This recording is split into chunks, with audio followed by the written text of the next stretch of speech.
Muy bien, estamos comenzando Panorama Plus, movimiento número 1. Te invito a que, si puedes, vayas a la página 5. Panorama Plus está diseñado para amplificar los 12 movimientos básicos del panorama de la Biblia. Estos 12 movimientos son movimientos que van desde Génesis hasta Apocalipsis, que te brindan una comprensión estratégica, una visión general amplia de las Escrituras. Y una de las cosas comunes que ha sucedido en el pasado es que la gente decía que el panorama era bueno, pero íbamos tan rápido.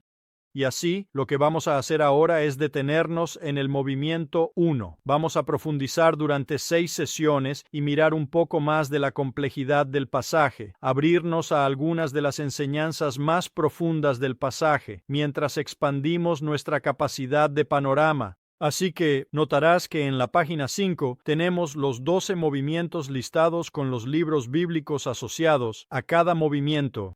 Y estamos mirando el movimiento número 1, prólogo, y nuestro punto focal en las Escrituras será Génesis capítulos 1 al 11.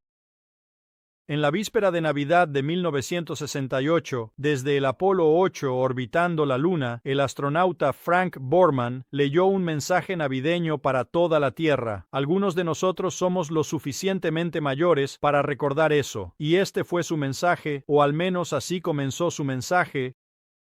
En el principio, Dios creó los cielos y la tierra, y desde su perspectiva estaba obteniendo una comprensión más rica de la profundidad de los cielos o la profundidad del universo en el que vivimos. Estamos en el libro de los comienzos, el libro de Génesis. Y en el libro de Génesis, o el libro de los orígenes, la mayoría de las doctrinas principales comienzan en Génesis 1 al 11. Déjame darte una muestra. Tenemos la creación del universo, o el cosmos. Tenemos la creación de la tierra. Tenemos la creación del hombre. Tenemos la institución del matrimonio. Tenemos la introducción del pecado y la caída. Tenemos el lenguaje, la cultura, la sociedad y las civilizaciones comenzando a desarrollarse. Tenemos la institución de las naciones, tenemos el comienzo de la profecía, tenemos la promesa de redención, tenemos el juicio del pecado. Todo esto se expandirán más tarde en la plenitud del resto de las Escrituras, pero tienen su semilla comenzando en el libro de Génesis. Génesis está entre, si no es el primero, segundo o tercero, de todos los libros de las Escrituras. Si tuviéramos una Biblia sin Génesis, tendríamos una casa de naipes sin fundamento y sin mortero. Históricamente, el libro de Génesis no era un libro. Era la primera parte de un libro más largo llamado la Torá. No fue hasta alrededor del siglo III de Cristo que comenzamos a ver a los eruditos judíos refiriéndose a los 5 quintos de la ley, lo que significa que la ley, la Torá, Génesis a Deuteronomio, lo que a veces llamamos el Pentateuco, los primeros 5 libros de la Biblia, en realidad son un solo libro. Y así, Génesis no es un libro independiente, es el prólogo a todos los escritos de Moisés, la Torá, y Génesis 1 al 11 es el prefacio al prólogo de todo el Pentateuco, o los libros de Moisés. Así que, al comenzar, te invito a que pases a la página 7 y vamos a empezar simplemente mirando nuestra versión corta de la línea de tiempo. El panorama de la Biblia se construye en torno al dominio de la línea de tiempo para entender la secuenciación de personas, lugares, eventos y fechas importantes en la historia bíblica. Y la versión corta del panorama de la línea de tiempo se te da en la parte inferior de la página 7. Creación, caída, inundación, torre. Eso debería estar grabado en tu mente mientras intentas comprender el panorama completo de la Biblia. Creación, caída, inundación y torre. Ahora añadí una personalidad clave asociada con cada uno de esos eventos preliminares significativos. La creación, por supuesto, la personalidad clave es Dios. Con la caída son Adán y Eva. Con la inundación son Noé y sus hijos, sus familias, y con la torre es Nimrod. Llegaremos a eso un poco más tarde. Hemos descubierto que en realidad, en el capítulo 10 de Génesis, el capítulo que precede a la historia de la torre, pero vamos a asociar a Nimrod con Babilonia y la torre de Babel, La versión expandida de la línea de tiempo del panorama para el movimiento 1 es cuando tomamos la creación y la expandimos con lo que llamamos Guam. Guam, Dios, creador del universo, creador de ángeles, aunque no se menciona en Génesis 1:11. En otras escrituras, entendemos que están presentes durante el evento de creación. Dios, creador del universo, ángeles, hombre, y luego la caída del hombre en el pecado, y luego los dos juicios principales sobre el pecado del hombre, la inundación y la torre. En la siguiente página te hemos dado un gráfico horizontal para que puedas tener una idea de Génesis 1 al 11. En estos gráficos horizontales, en la parte inferior de las cajas, tienes los capítulos asociados con ese movimiento particular. Así que avanzas, creación, caída, inundación, torre, nuestra línea de tiempo del panorama. Creación en los primeros dos capítulos, la caída en los capítulos 3 y 4, y luego, justo al final del capítulo 4, hay una genealogía muy breve de Caín, y también la genealogía de Set, quien ocupa el lugar de Abel, en la promesa profética bíblica. En el capítulo 5 es un capítulo completo de genealogías que nos lleva de Adán a Noé, conduciendo al evento del diluvio. Los capítulos 6 al 9 son la descripción del diluvio y las consecuencias del diluvio, y luego, en el capítulo 10, tenemos otro conjunto de genealogías, y aquí tenemos lo que se conoce como una genealogía segmentada, donde nos separamos de Noé y la expandimos en sus tres hijos, Sem, Cam y Jafet. Y luego, al final del capítulo 11, después de la historia de la torre, tenemos a Sem, que lleva a Taré, quien es el padre de Abraham, y todo cambia con Abraham. De hecho, los primeros 11 capítulos tienen un alcance universal o mundial. Cuando llegas al final del capítulo 11, particularmente al comenzar el capítulo 12, ahora particularizas tu enfoque en un hombre que será el padre de una nación. Será a través de esa nación que Dios cumplirá la promesa que dio de manera velada con la caída del hombre en el capítulo 3 de Génesis, cuando le habla a la mujer y dice, la simiente de la mujer un día, quienquiera que sea esa simiente, y por supuesto sabemos quién es en última instancia, pero de la simiente de la mujer derrotaría a la simiente de la serpiente, y así este conflicto se resolverá. Este asunto redentor se resolverá a través de la simiente de la mujer, y vamos a seguir en Génesis, la simiente piadosa o la simiente de la promesa, a medida que avanza a través de varios grupos familiares. También descubriremos que Dios tendrá la capacidad soberana de elegir a quien desee. No siempre será el hijo mayor, podría ser el segundo, el tercero o el cuarto hijo. Dios puede elegir soberanamente a quien decida usar para cumplir sus propósitos mayores. Así que, al menos para mí, es notable que en estos capítulos iniciales que están preparando el escenario para toda la Escritura, observemos la cantidad de capítulos que tienen genealogías. Capítulos 4, 5, 10 y 11. Ahora déjame preguntarte, ¿crees que eso era importante para el escritor bíblico? Absolutamente. ¿Es tan importante para nosotros? No realmente, a menos que tengas un origen mormón y estés realmente interesado en tu linaje o descendencia. La mayoría de nosotros tenemos un poco de concepto de nuestro árbol genealógico, pero no profundizamos. No es así en estos capítulos originales. Estas genealogías están colocadas allí estratégicamente, con un propósito y una razón. Hice algunas observaciones generales al final de la página 8. El número 1 es que hay dos tipos de genealogías. Pueden ser lineales, de la persona A a la persona B, a la persona C a la persona D. ¿Ves eso en el linaje de Jesús en NT? Tal y cual engendra a tal y cual, engendra a tal y cual, sucesivamente. O, como notamos hace un momento, puedes tener genealogías segmentadas donde tienes un padre, Noé, y luego rastreas las genealogías de sus hijos, Sem, Cam y Jafet. Así que esas son las cosas estructurales que buscamos. Lo que sugieren en el punto B, estas genealogías sugieren tradiciones orales o fuentes antiguas que el autor compilador utilizó. Por ejemplo, ¿qué parte de Génesis experimentó personalmente Moisés, el autor tradicional, la visión tradicional del autor de Génesis? Ninguna de ellas.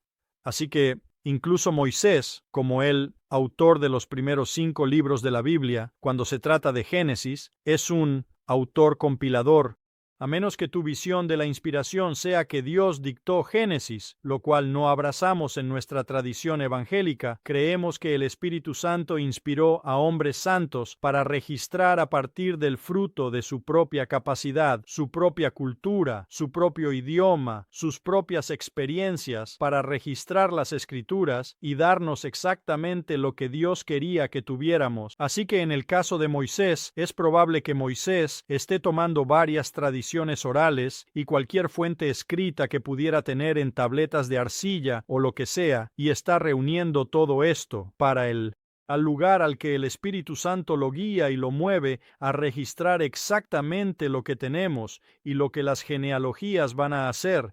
Van a estar a lo largo del libro de Génesis y a menudo serán el pegamento que une las piezas. Así que en un momento veremos la palabra toledote y veremos cómo funciona, en el texto bíblico. También noten el punto D. Esto es muy importante. Las genealogías no necesariamente contienen a cada cabeza de familia. Para hacer una genealogía completa, se ha demostrado que hay lagunas en las genealogías, y puedes decir, bueno, ¿qué diferencia hace eso? Hace mucha diferencia si estás tratando de determinar fechas. ¿Cuánto tiempo hace que fueron Adán y Eva? El obispo Ussher, que no vio lagunas, dijo que Adán y Eva nacieron en el 4004 a.C. y calculó, sobre la base de los números que se dan en Génesis 1:11, el problema es que sabemos que hay algunas lagunas, y así, en nuestra mentalidad estadounidense moderna, si estamos haciendo un árbol genealógico, no queremos lagunas, queremos llenar las lagunas. Pero eso no era tan necesario en tiempos antiguos. Vemos esto en los registros genealógicos asirios y de otros pueblos semíticos, que a menudo solo seleccionaban al jefe tribal o a la persona más importante. Así que eso deja abierto. No sabemos cuántas lagunas hay y no sabemos cuántos años. Y eso queda para el debate académico. En la parte superior de la página 9, hay 3 formas de esbozar el libro de Génesis. La primera es un esquema temático, y ahí es donde tienes un gráfico. Realmente me gustan los esquemas temáticos, y amo los gráficos. Y aquí tienes un gráfico que intenta abarcar Génesis mediante un gráfico. Y notarás 4 eventos principales, 4 personas principales. Los eventos principales son la historia primitiva. Las personas principales son la historia patriarcal. La historia primitiva habla de la creación, la caída, el diluvio, la torre, nuestra línea de tiempo panorámica. Eso es lo que llamamos el prólogo. 4 personas principales: Abraham, Isaac, Jacob, José. Esa es nuestra línea de tiempo panorámica. Y luego tenemos a los patriarcas. Esa es una forma de abarcar el libro de Génesis, verlo temáticamente. Pero hay otra forma, una segunda forma, y esa es ver Génesis con el pegamento de los Toledot.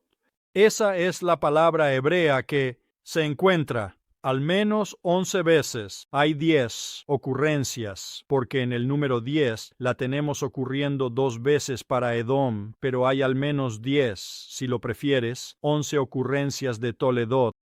Y notarás que en el medio de la página 9 los he enumerado para ti. La palabra Toledot puede traducirse como generaciones, historia, antecedentes, descendientes. En Génesis, creo que una buena forma de ver Toledot es que se convirtió en...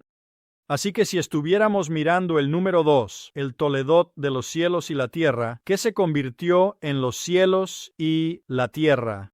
Y luego quieres leer más y ver qué se convirtió en ello. Todos estos Toledot se conectan con lo que vino anteriormente y luego se convierten en una bisagra para lo que viene. Después, ¿qué se convirtió en?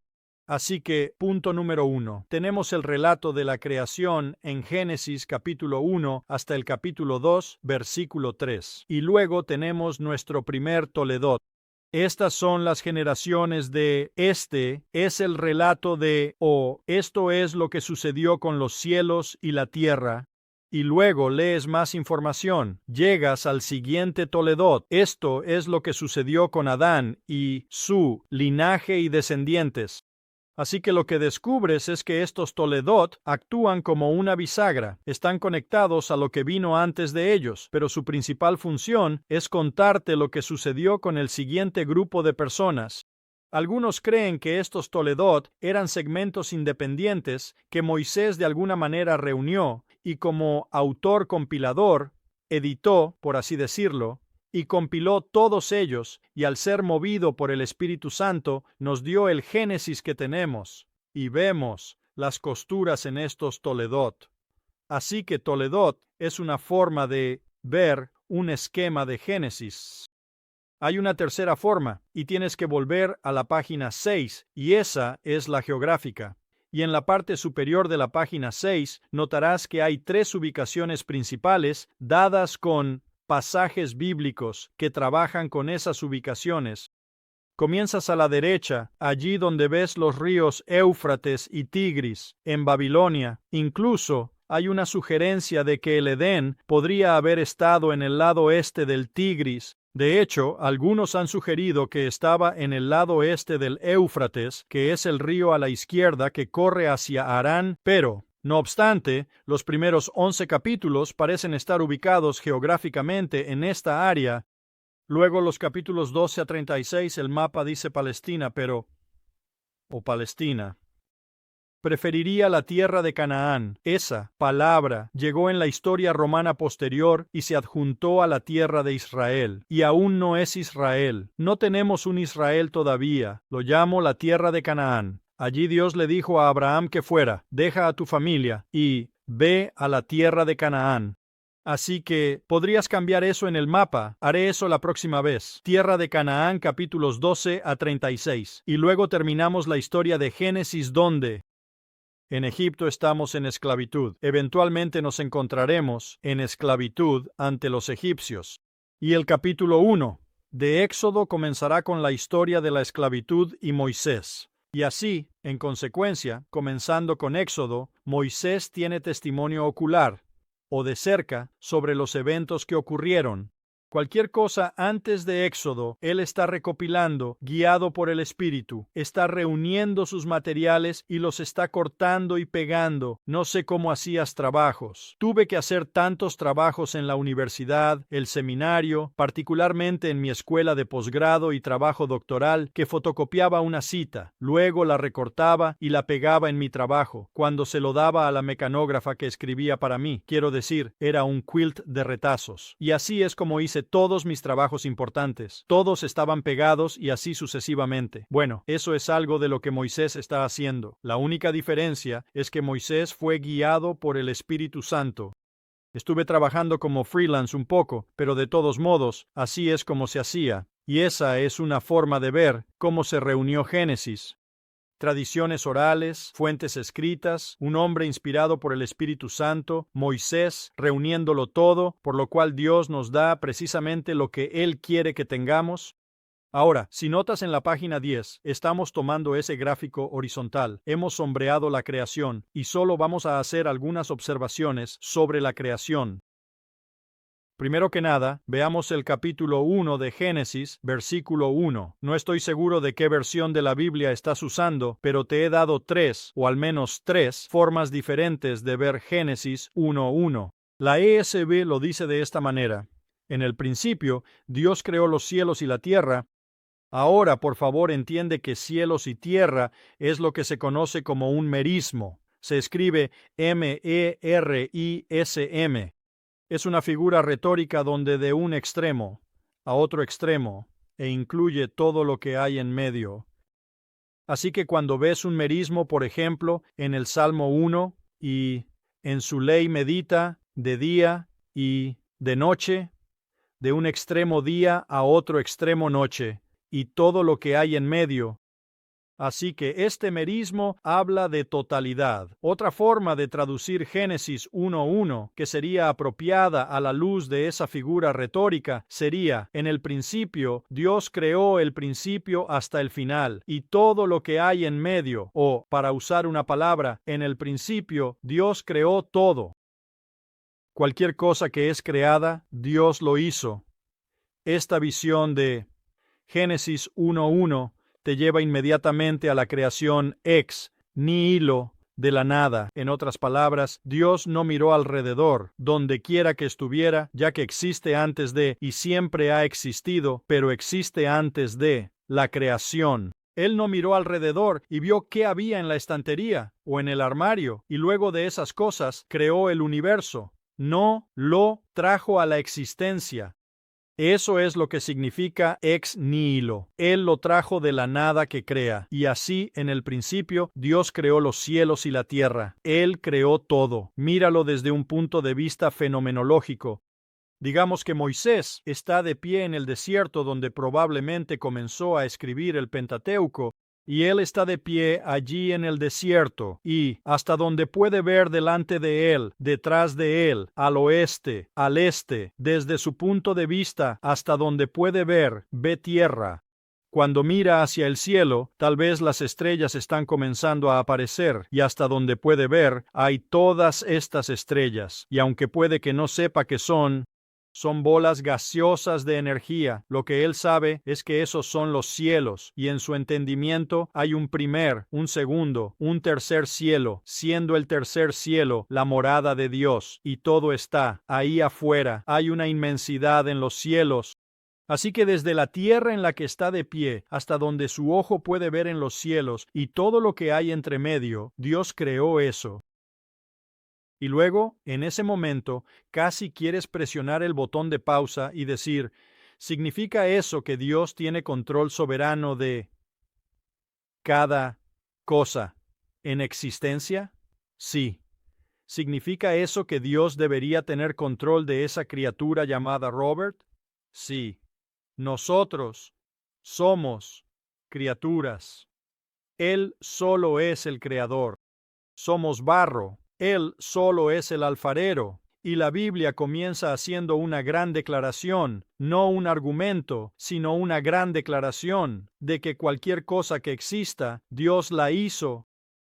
Podríamos mirarla amplificada. En el principio, Dios formó, modeló y creó los cielos y la tierra.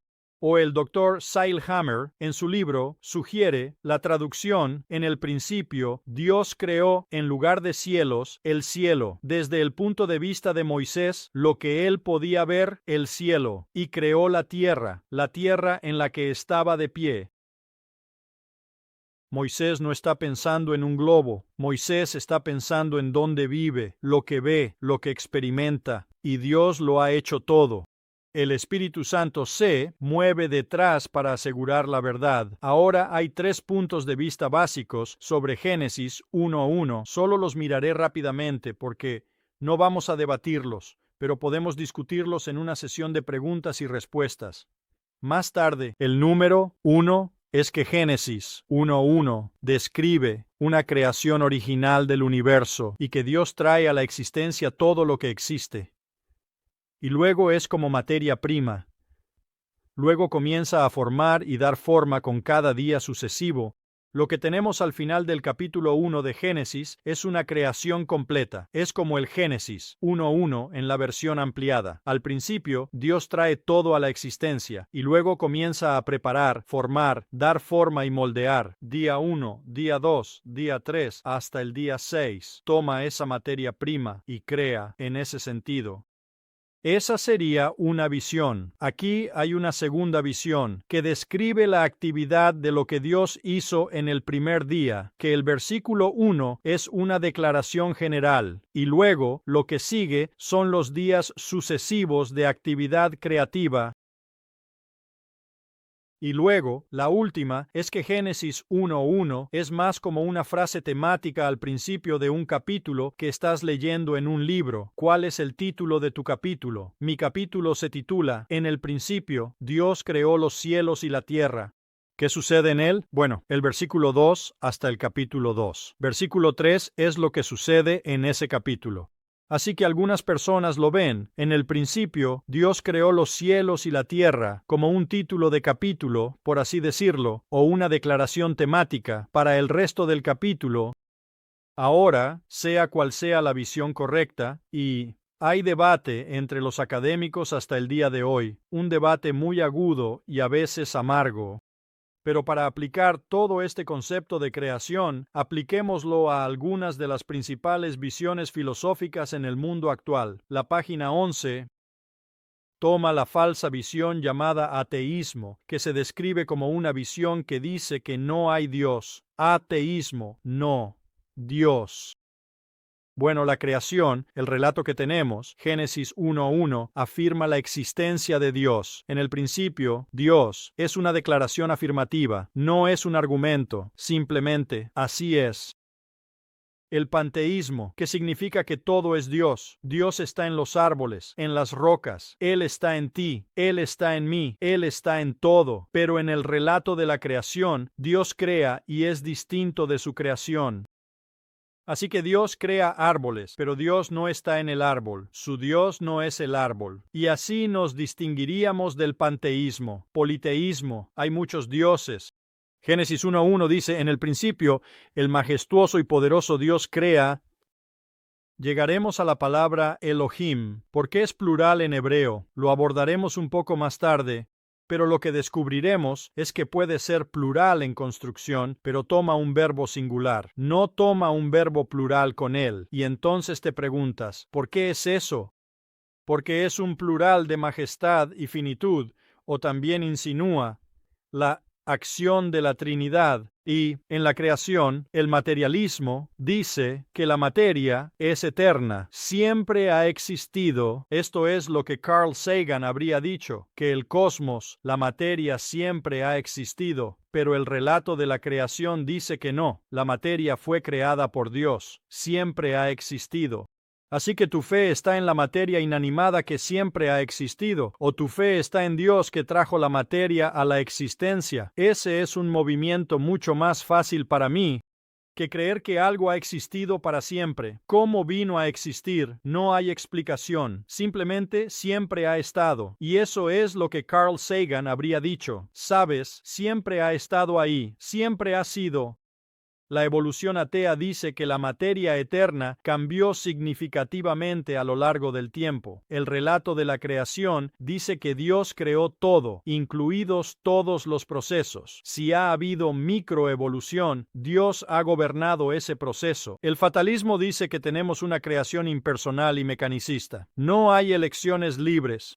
El relato de la creación dice que hay un Dios personal que elige libremente crear. En otras palabras, Dios podría haber elegido decir, estoy contento, no tengo necesidad de nada ni de nadie, estoy completamente contento dentro de mí mismo, no tengo necesidad de crear, pero en gracia, Él eligió crear, y al hacerlo, lo hace para que pueda recibir honor y gloria de aquello que ha creado. El final del asunto está en la parte inferior de la página 11. Hebreos 11:3 lo dice simple. Por fe sabemos que el universo fue formado por Dios, de modo que lo que se ve no fue hecho de lo que era visible. Dios lo trajo a la existencia y luego creó o continuó el proceso de construir y desarrollar. Está bien, pasemos la página y hagamos algunas observaciones más sobre el primer capítulo de Génesis. Hay una observación que quizás ya hayas hecho, pero creo que es muy significativa.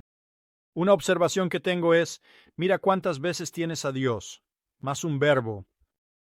Y los he enumerado de la NIV para ti. Hay 30 ocurrencias en el capítulo 1 de Génesis hasta el versículo, solo hasta el capítulo 1. Creó, dijo, vio, llamó, hizo, estableció, bendijo. Dios 30, un verbo. En Génesis 2, del 1 al 3, mientras continuamos esa historia de la creación, tenemos 5 veces donde tenemos a Dios más un verbo. Dios terminó, Dios descansó, Dios bendijo, Dios había hecho. Así que, una forma de preguntar, ¿cuál crees que es el tema del capítulo 1 de Génesis? Dios haciendo algo. Dios activamente en acción haciendo cosas. Y también hay otra cosa interesante que surge de este Dios más un verbo.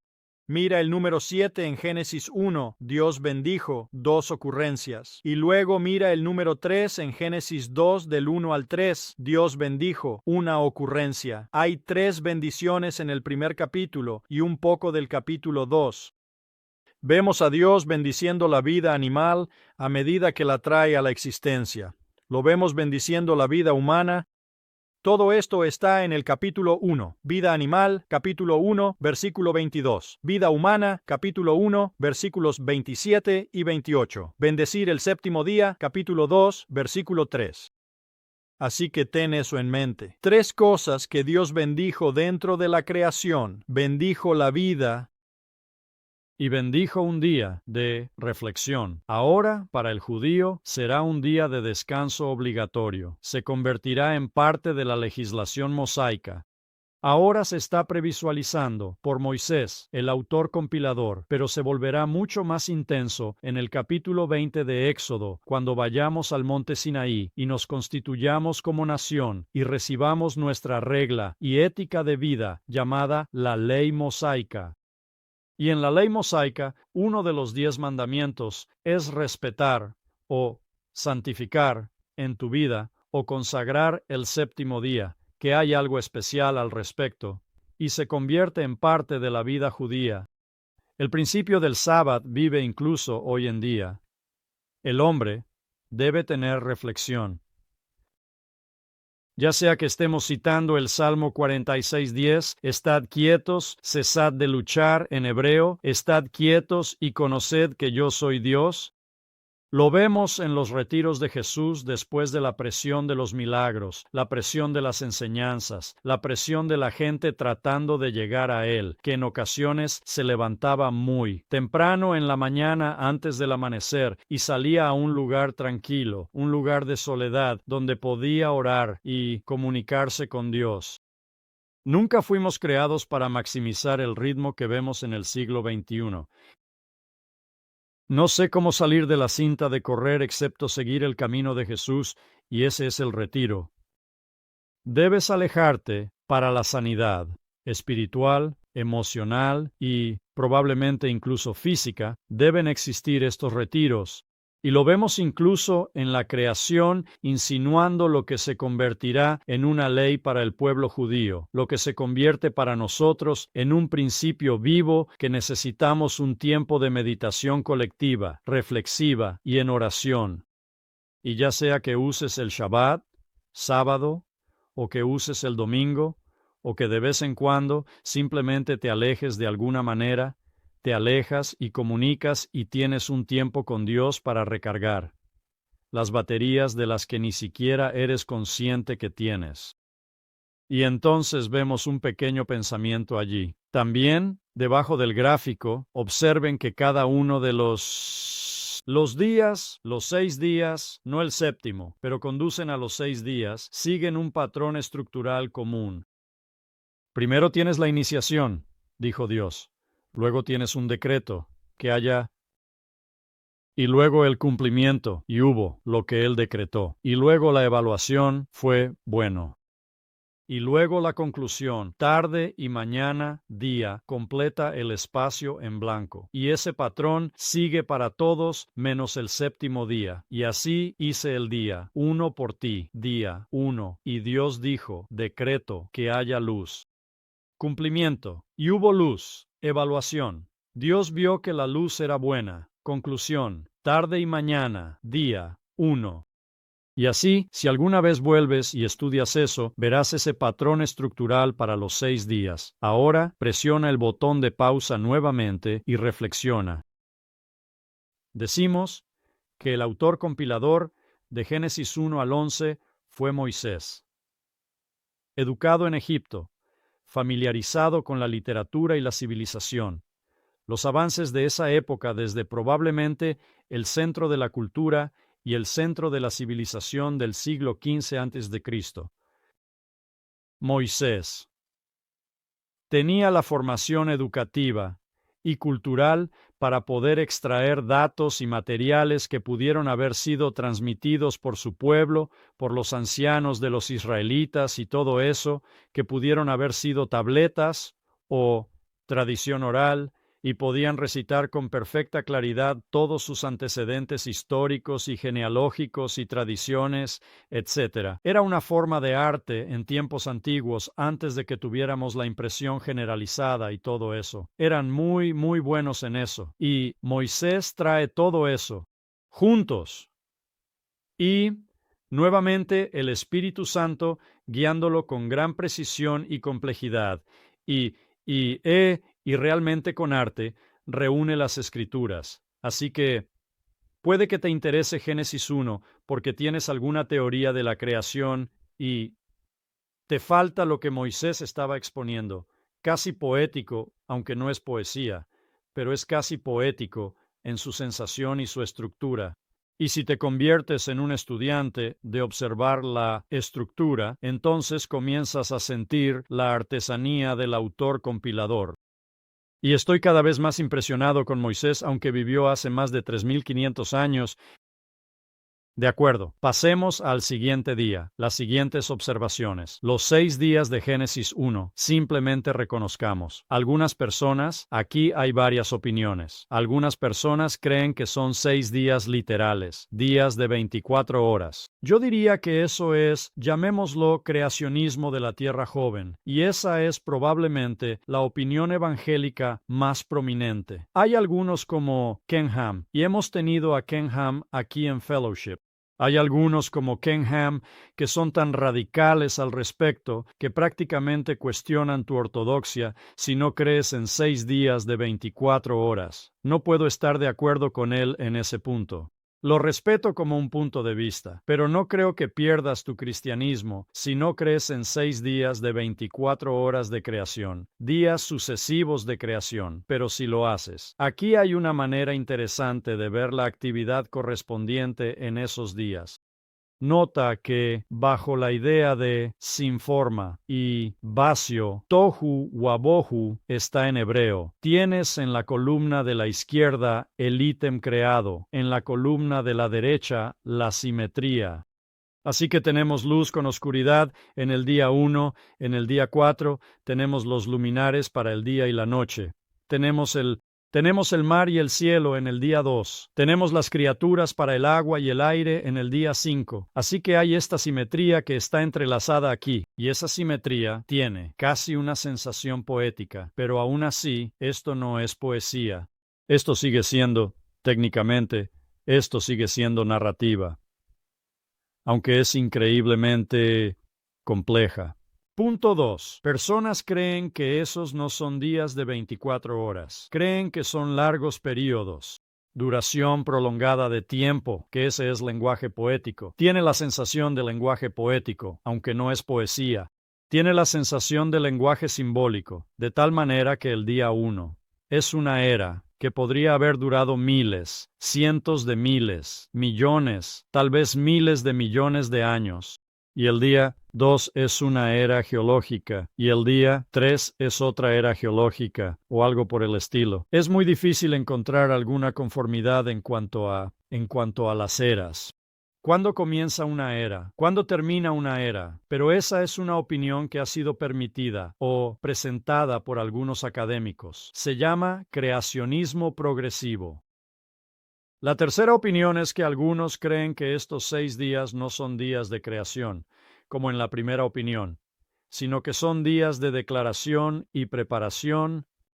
Y en esta opinión, Génesis capítulo 1, versículo 1, en el principio Dios creó todo, estrellas, luz, todo. Y comenzando con cada uno de los 6 días, estos son días de declaración y de preparar la tierra para la habitación del hombre. Así que, a diferencia de lo que hicimos, al final de la página 12 en ese patrón estructural común de cada día, cuando dice que haya luz, en hebreo, en realidad podrías traducir eso como que aparezca la luz. Ponte en la mente de que Dios, un espíritu, ahora se manifiesta en este mundo creado que está vacío o desierto y vacío, y él comienza a decir que toda la creación está diseñada con un propósito, así que en el primer día que aparezca la luz y que haya una diferencia entre el día y la noche, y eso es bueno para el hombre.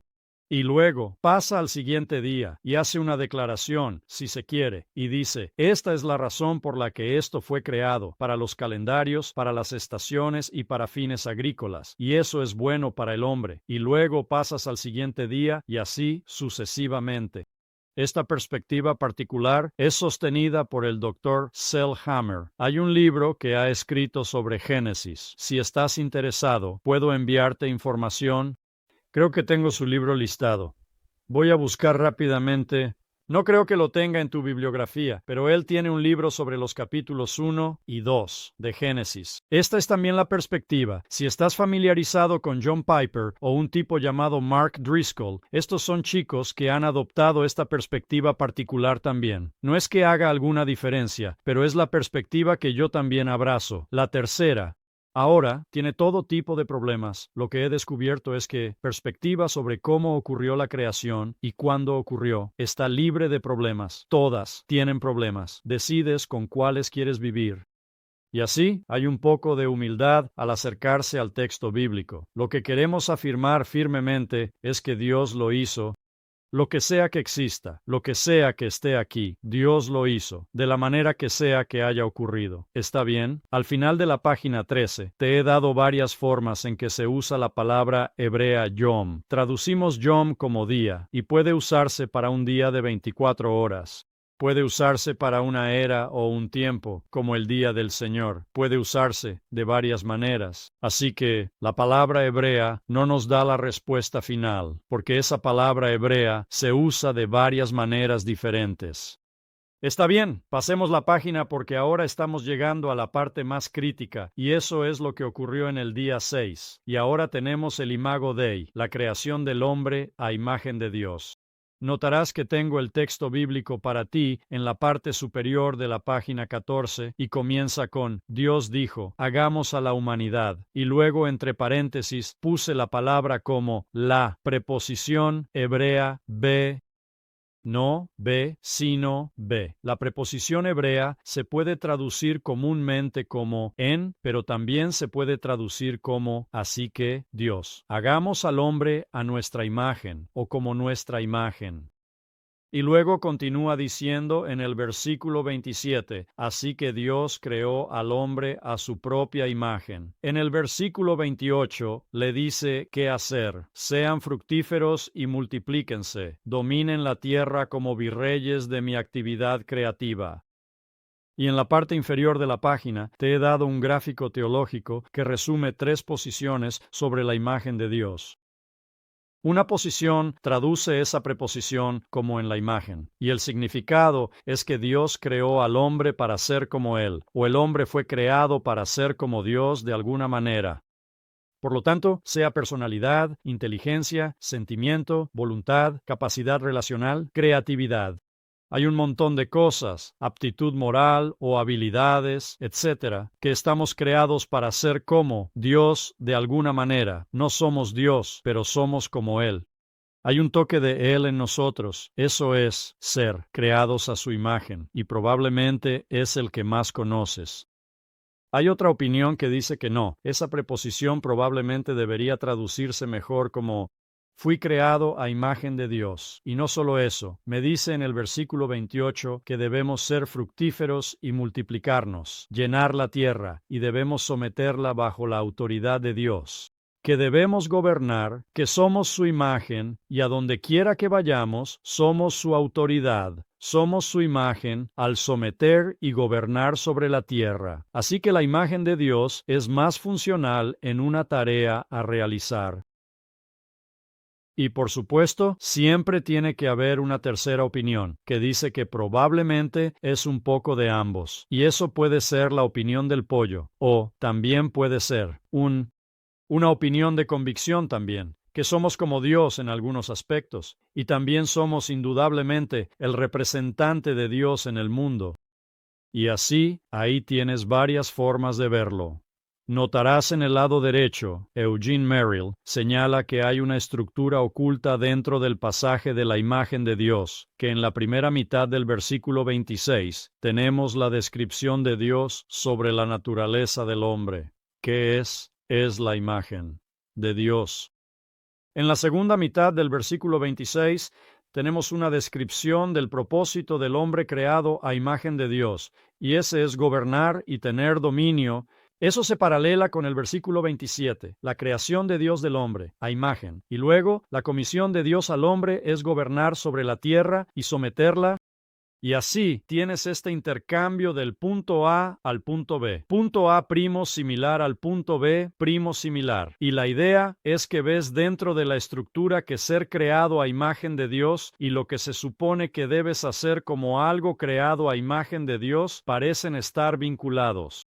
De hecho, se demuestra con tanto cuidado. Mira la caja en el medio de la página 15. Citaré a Wayne Grudem en este punto. Wayne Grudem dice, el hecho de que el hombre esté a imagen de Dios significa, veamos qué piensa, que el hombre es como Dios y representa a Dios. Así que, al final de la página 14, ¿qué opinión tendría Grudem? 0.3. Él ve ambos, y yo también. Estamos creados a imagen de Dios de alguna manera, su imagen, pero también llevamos esa imagen mientras gobernamos sobre la tierra y sometemos la tierra bajo su autoridad. Somos sus virreyes, que donde quiera que vayamos, llevamos la autoridad de Dios con nosotros. Y así, esa podría ser una mejor visión, más holística de la imagen de Dios. La idea inquietante es la caja en la parte inferior de la página 15. Aquí está la idea inquietante. El verdadero humano no es lo que ahora encontramos en la sociedad humana. El verdadero humano es el ser que salió de la mano de Dios, no contaminado por el pecado y la caída. En un sentido muy real, los únicos verdaderos seres humanos fueron Adán y Eva antes de la caída, y Jesús. Todos los demás, y eso se refiere a ti y a mí, todos los demás son, aquí hay un pensamiento alentador, muestras torcidas, distorsionadas y corruptas de la humanidad.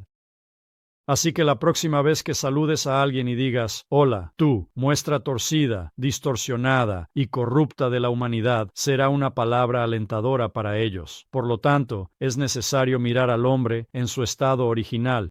Una expresión clave utilizada para describir la forma original de la humanidad es que Dios hizo al hombre a imagen y semejanza de Dios. Millard Erickson, un gran teólogo bautista. ¿Cuál es la importancia? Bueno, lo mencionamos al principio de la página. El hombre a imagen de Dios tiene dignidad y majestad derivada. Piensa en eso, no pases demasiado rápido. El hombre tiene dignidad. ¿Por qué tenemos dignidad? Porque fuimos creados a imagen de Dios. Si ves a un hombre bajo un puente, está sin hogar y sucio. Él fue creado a imagen de Dios. Ves a una persona poderosa que es arrogante, orgullosa y que huele a arrogancia. Esa persona fue creada a imagen de Dios. Ahora, sabemos que el pecado lo ha manchado, pero la imagen sigue ahí, aunque esté empañada.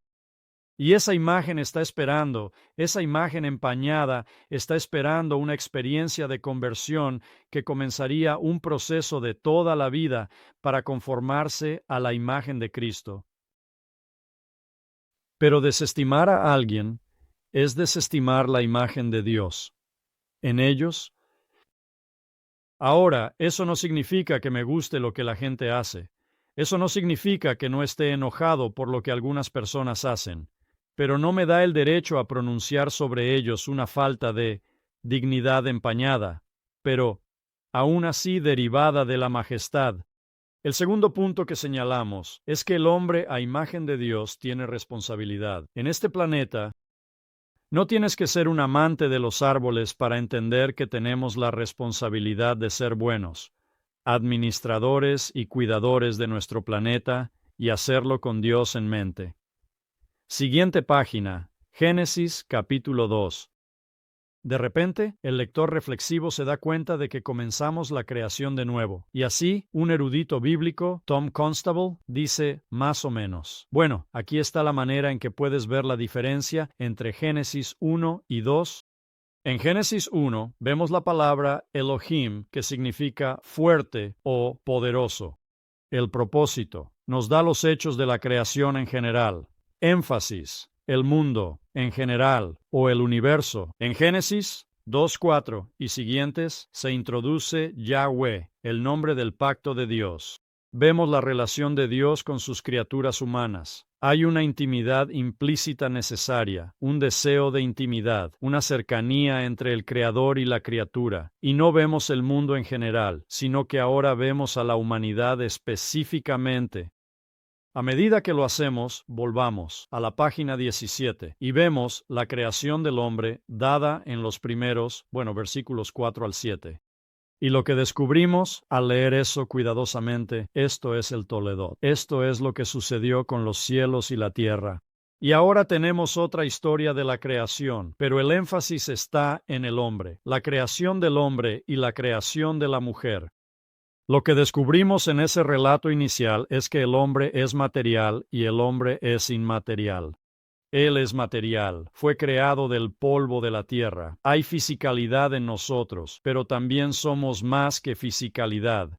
El hombre es inmaterial. Tenemos el aliento de vida dado por Dios para que tengamos un hombre interior, así como un hombre exterior. Y así, ya sea que seas dicotómico o tricotómico, todos están de acuerdo al menos en que estamos compuestos de fisicalidad, sustancia, material, pero también hay un lado inmaterial en nosotros, y así Dios se comunica con nosotros por dentro, o como diría Pablo, y estoy viviendo esto ahora mismo, a medida que el hombre exterior se descompone día a día, el hombre interior puede renovarse día a día. Y así, en consecuencia, la fisicalidad, debido al pecado, los resultados del pecado, la fisicalidad está diseñada para descomponerse y estamos diseñados para morir. Estadísticamente, uno de cada uno morirá.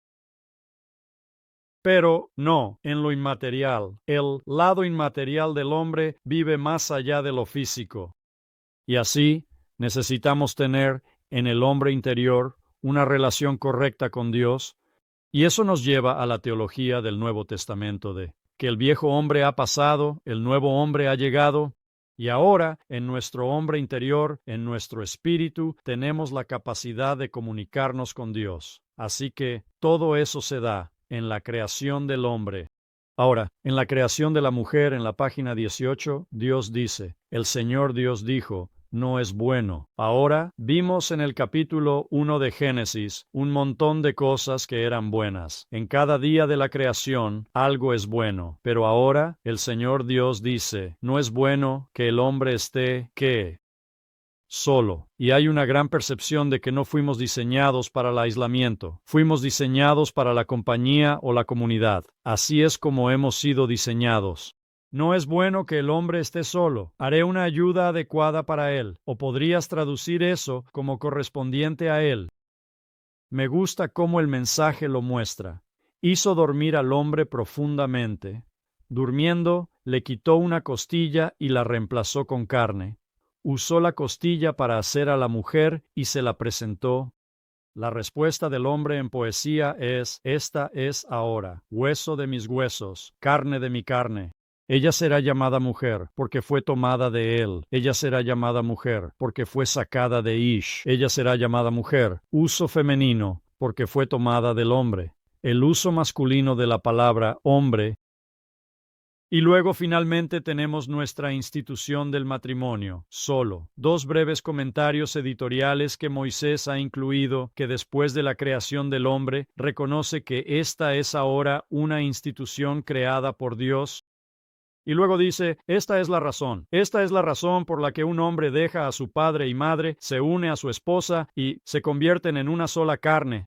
Ahora, adelante en la sesión 2, vamos a hablar más sobre la creación de la mujer. Lean con anticipación. También vamos a hablar más sobre los principios del matrimonio. Pero al menos, al concluir nuestra mirada preliminar en Génesis 1 y Génesis 2, hay tres principios sobre la institución del matrimonio en este texto. Génesis 2, 24 y 5. Número 1. El principio de dejar. Partida mental y emocional de la dependencia de los padres hacia la independencia. No necesito decirles, muchos de ustedes tienen hijos adultos, y algunos de ustedes tienen hijos que tienen hijos. No necesito decirles que la tarea de ser un buen padre es criar a un hijo independiente, o tal vez, la gran tarea de ser un discipulador es criar a una persona que pueda ser independientemente. Dependiente de Cristo, no. Dependiente de ti para ser dependiente de Cristo. Entrenamos, crecemos, desarrollamos y nutrimos a nuestros hijos para que puedan irse. Mi experiencia es que no se quedan lejos. Cuando tienen hambre, regresan y comen mis comestibles. Pero en cualquier caso, la idea bíblica es que se van. La segunda cosa es la unión covenantal del matrimonio, que el rey Jacobo llamaba aferrarse, pegarse como un adhesivo, que estos dos, que estaban solos, ahora están en compañía, y no solo han dejado la dependencia emocional de sus padres, ahora descubren que se aferran el uno al otro. Se pegan como un adhesivo en el aspecto covenantal del matrimonio. Y finalmente, hacerse uno es la cultivación de la intimidad. Veremos con más detalle al final del capítulo 2 la próxima vez. O en la sesión 2 la próxima vez quiero que terminemos con solo un par de conclusiones rápidas. Quiero que miren, les dejaré leer los primeros dos, pero la primera cosa es, conclusión número 3. El relato de la creación de Génesis 1 se opone directamente a la mayoría de las explicaciones religiosas o filosóficas de la realidad. Aquí está nuestro punto de aplicación. Si Dios es soberano sobre la creación, y lo ¿es soberano sobre mí? Moisés dirá más tarde en Deuteronomio de esta manera. Conoce por tanto este día y considérelo en tu corazón que el Señor, Él es Dios en los cielos arriba y en la tierra abajo. No hay otro. Si Él es soberano sobre la creación, ¿le permitirá ser soberano sobre ti? Y esa es una de las preguntas difíciles, si fuéramos realmente honestos. Además, Génesis 1:1 habla de la creación, y los creyentes evangélicos de la Biblia difieren en su comprensión de ese versículo, difieren en su comprensión de la creación. Y creo que nuestro punto de aplicación es, seamos generosos cuando expresemos nuestras convicciones.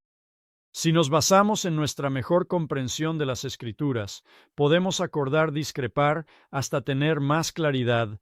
Ambos podemos cambiar nuestros puntos de vista, pero al menos hagámoslo y seamos generosos al hacerlo. Ya hemos visto la aplicación número 5 sobre la imagen de Dios. El punto de aplicación es, a la luz de la imagen de Dios, Dios en su imagen y como su imagen, ¿qué implica esto respecto a los individuos cuyos estilos de vida no podemos aceptar? Hoy estamos en un debate sobre el matrimonio entre personas del mismo sexo en nuestra nación. La comunidad evangélica ha perdido ese debate. Ese debate probablemente ha terminado.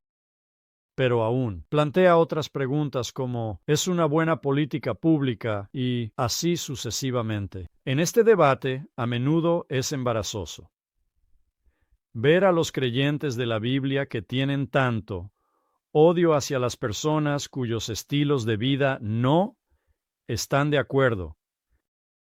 Y no estoy aquí para hablar a favor del estilo de vida porque está condenado bíblicamente, pero estoy aquí para decir que esa persona homosexual, esa persona gay o lesbiana, sigue siendo creada a imagen de Dios, aunque marcada por el pecado. Y todo lo que hacemos en el ministerio es llevar a las personas a una completa dependencia de Jesucristo para su salvación. Y luego les suplicamos que abracen la moralidad bíblica. Eso es lo que nos hace distintivos, es que vivimos según una ética diferente. Los judíos vivían según la ley mosaica. Esa era su ética y regla de vida. Nosotros vivimos según la ley del Espíritu o la ley de Cristo. Y así, hay un desafío, incluso desde hace mucho tiempo en Génesis, hay un desafío para nosotros hoy. El sexto punto, Dios creó al hombre con componentes materiales e inmateriales. Punto de aplicación, necesitas cuidar tu cuerpo físico y también necesitas cuidar de tu alma. Y eso puede significar algunos retiros. Eso puede significar ordenar tu vida de manera que puedas comunicarte con Dios a diario. Lo llamamos tiempo a solas. Puede significar varias cosas. Puede significar decir que no a algunas actividades que no te acercan a Jesucristo, sino que, en realidad, te alejan. Básicamente la idea es que se te ha dado el regalo de la vida. Algún día estarás ante el tribunal de Cristo y rendirás cuentas por la vida que se te dio como creyente en Cristo. Así que, cuida de tu vida física, cuida de tu vida espiritual. El punto de aplicación para el matrimonio es este. No debemos intentar cambiar lo que Dios ha establecido en la creación.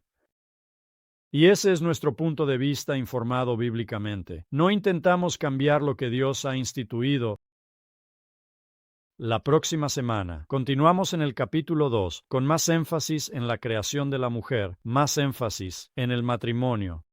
Hay otros pasajes que llenarán algunos de los vacíos que hemos dejado. Te animo a leer por adelantado para la sesión número 2, pero terminemos con esta palabra. Padre, que caigamos bajo la autoridad de tu palabra, que has dado por inspiración a tu siervo Moisés, quien hábilmente reunió un documento notable que nos dice lo que necesitamos saber sobre los orígenes, que comienza el proceso de todas las grandes doctrinas de las Escrituras, que lo abracemos como tu verdad y luego hagámoslo muy, muy difícil, que lo vivamos como verdad también. Por esto pedimos en el nombre de Cristo. Amén.